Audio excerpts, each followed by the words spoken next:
I am in here to talk about relationships. Let's say your relationship's not so great. Maybe it's okay, but it's not hot. Maybe your relationship is over and you're wondering where the love went, even between you, right? Maybe you're, getting a divorce and suddenly you can't talk to this person anymore and it's getting ugly.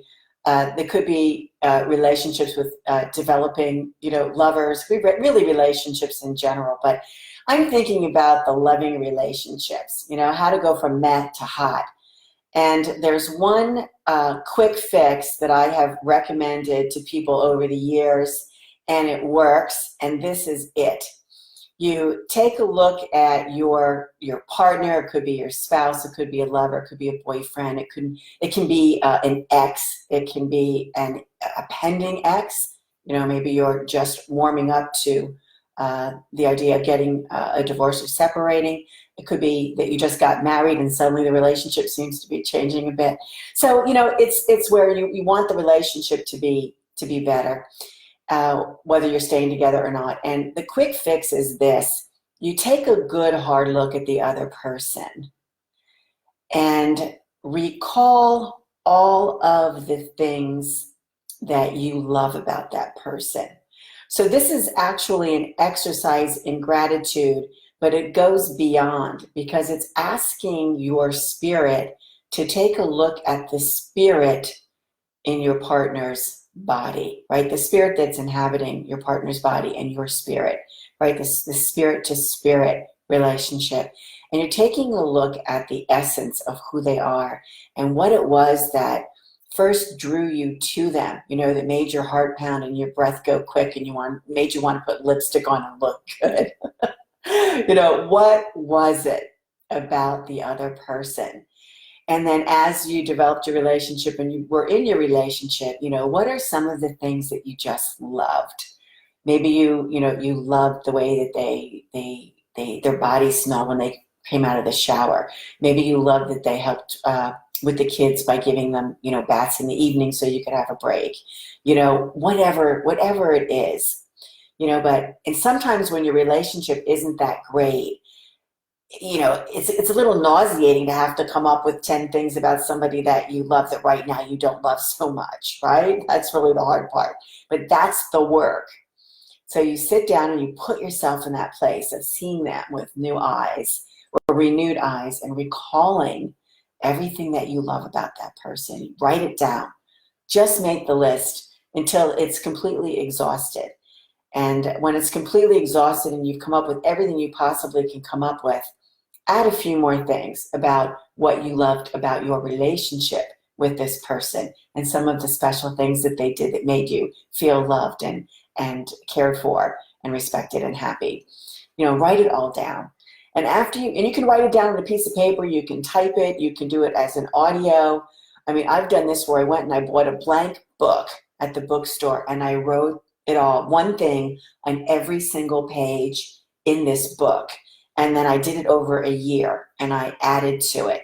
And then I gave it as a gift one year on Valentine's Day. Well, let me tell you, did the energy change in the room probably within 24 hours. And it wasn't bad to begin with, but now it was really hot.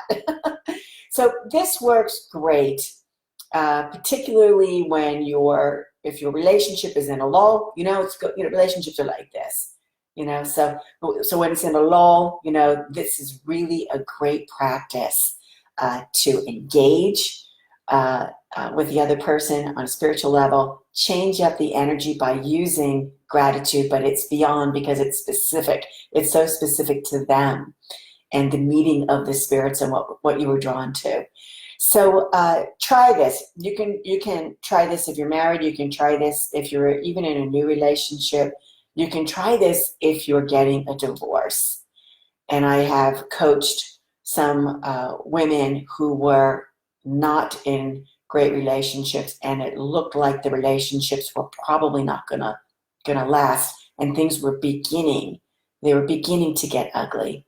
And I said, just do this one thing and hand the list to him. And if you don't want to hand the list to him because you don't think he's going to open up a piece of paper from you, sit down to dinner, make him dinner, sit down to dinner, and after dinner say, I'd like to tell you something.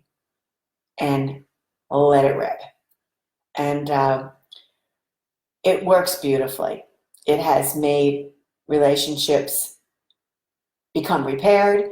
Sometimes it has brought people back together. Sometimes it's taken a relationship from meh to hot, right? Sometimes it's renewed and people started having greater respect and appreciation for each other. I wanted to share with you probably the most extreme example was I had a mortgage broker that I used to work with to refinance my houses when I lived in San Francisco Bay Area. His name was Jeff. And Jeff was at my kitchen table and we were signing some paperwork and he just put his pen down for a minute and he was looking at the paper. And I said, everything okay? And he said, yeah, everything's okay. He said, it's just, I was looking at the date, you know, you signed the paperwork and you wrote the date and this date is all over these documents. And he said, today would have been my 10th wedding anniversary. And he said, it's just, I'm thinking about it. You know, and I said, wow, you're married 10 years? He said, no, would have been married for 10 years. And he said, we got a divorce a few years ago. And I said, wow. And he said, you know, I just can't stop thinking about, you know, what could have been. And I said, you know, Jeff, why don't you send your ex-wife the biggest bouquet that you can afford of flowers, big bouquet of flowers. And by the way, this is probably the bouquet that you should have sent to her 5 years ago, but never too late. Send her the big bouquet and send it with a note or a card and tell her everything that you loved about her, everything you loved being married to her, everything you loved about your family, and what it is that you are regretting, and how you wish that, you know, you would have seen year 10. And he said, you know, I think she would just fall over. I said, you might be surprised. She might call you. And so he did it. He said, I'm going to do it, Lisa. That's what I'm going to do. I'm going to send her the bouquet. I'm going to write a big, long letter of everything that I love about her and her being the mother of my children, etc. And I'm going to send it to her. And I didn't hear from him for like 2 years. And then one of my friends who was refinancing her house, she said, hey, thanks so much for, for referring me to Jeff. We're refinancing our house. It's great. And she said, you're not going to believe it, Lisa, but he told me that he just got remarried to his ex-wife, and she's now pregnant with the celebration baby number 4. And he wanted me to say hello to you and that the bouquet and the note worked. So you see, that's the extreme example. But it is an example, right, of showing gratitude, because we can begin to take each other for granted in relationships very quickly. And it's so easy to unload on somebody who's with you every single day because you think tomorrow they're still going to be there where they're going to go, right? But taking it back to the basics of what is it that I feel about this person that turned me on, that I just love about this person, and sharing it with them instantly is going to change the energy in the room, and it's going to change the relationship. If you're married, if you're dating, if you're attracted to someone, if you're thinking about getting a divorce, and in this last example with Jeff, the finance guy, he was already divorced for years, and it had completely changed the relationship, and he ended up getting remarried.